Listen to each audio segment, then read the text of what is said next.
perform and to meet demands. I feel like nobody cares about my values as long as I perform. I feel like my faith community doesn't understand my working life. I feel like my boss doesn't recognize what I contribute around here. I feel rushed, busied, and overwhelmed by the responsibilities of life. I can't do one more thing. We sense that work must be more than a paycheck, a way to make an imprint in the world around us. Christians in particular yearn to connect heart, mind, and work to a meaningful contribution to the world. And yet doing so is often fraught with difficulty and setbacks. Even success can breed disillusionment. Owen Hill's early career was meteoric. He attended the Air Force Academy and then graduated with a PhD in policy analysis from Pardee Rand Graduate School in Santa Monica, California. He was elected to the Colorado State Senate at age 30.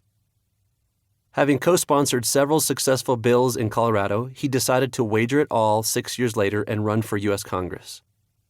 He largely self-funded his campaign for the U.S. House of Representatives and lost.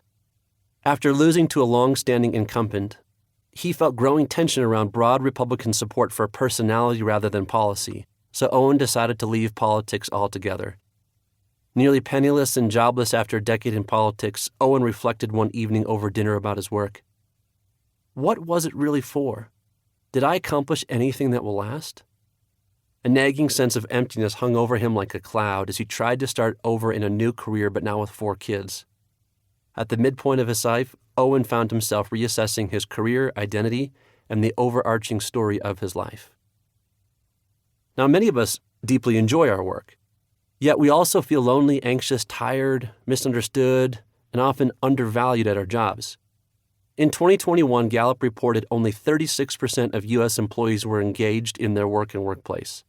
Globally, only 20% are engaged at work. Much of the world is either going through the motions or lacking excitement for their current role. The COVID-19 pandemic spurred millions to quit their jobs in 2021, popularly known as the Great Resignation. The mass layoffs of the 2020 pandemic lockdown, especially in restaurants and hotels, were clearly not forgotten by workers. When the economy began to recover a year later and employee power increased, millions walked out. In April of 2021, 4 million Americans quit their jobs. In August, 65% of employees said they were looking for a new job. Heather Long, a reporter at the Washington Post, believes the pandemic didn't just cause a labor shortage, but a great reassessment of work in America. As the reassessment of work becomes a stronger cultural current, we can't get away from the sense that if work is just exchanging dollars for hours, we're letting our lives slip away. Since the pandemic, a Pew Research Center study found the majority of workers who quit a job cited low pay, no opportunities for advancement, or disrespect as top reasons for leaving. As jobs were plentiful, men and women across industries hit the door. And yet the Great Resignation was often followed by the Great Regret for those same employees. Their next workplaces, many found, weren't much more human than the last ones.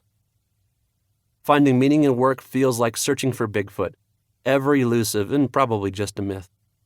Owen and Brent are asking honest questions that many of us are too afraid to ask. Am I wasting my life? Is work meaningless? As I go about my daily life, who am I becoming? A splintering culture. Work is not done in a vacuum. The tensions around work in our culture are growing. Here are just a few. The opportunity gap. Working-class communities are facing growing barriers to thriving lives. Since 1970, professional wages have increased dramatically, yet the wages of high school-educated men have fallen 47%. You're more than twice as likely to die of suicide if you have a high school degree compared to a college degree. For kids of working-class parents, the rate of single-parent homes has jumped in the last half-century from 20 to 70%.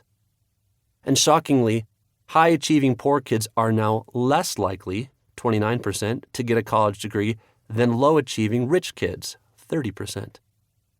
This fact is particularly hard to square, writes Harvard sociologist Robert Putnam, with the idea at the heart of the American dream, equality of opportunity.